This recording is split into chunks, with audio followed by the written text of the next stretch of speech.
Nya, yun no, yun na nga. Ay bago akong nakitang spot. Ito yung Namit Gid, Ilonggos Chicken Inasal. Kasarap daw, oy. Tikman natin. Itong in-order namin, tinatawag nilang binagyang. Tignan mo, meron siyang pork barbecue, tapos apat na chicken barbecue, tapos may shrimp, tapos may ganyang parang ensalada.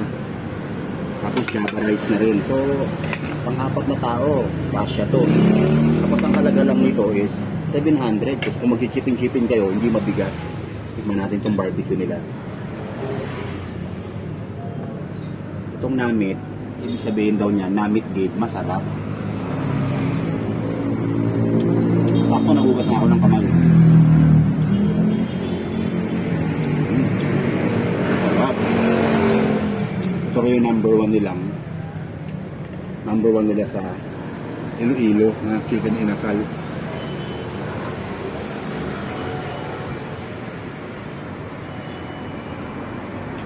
Sarap siya.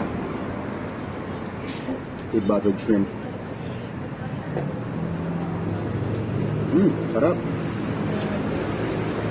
Pwede na to guys, gawin nyo to rito. Dito lang to sa Pioneer. Ortigas. Diba? Madali lang puntahan. So kung sino mag food trip, 3-4 kayo, pwede kayo mag-ship in dito. Ayuhin nyo na to. Dito lang yan sa biyahe ni Q.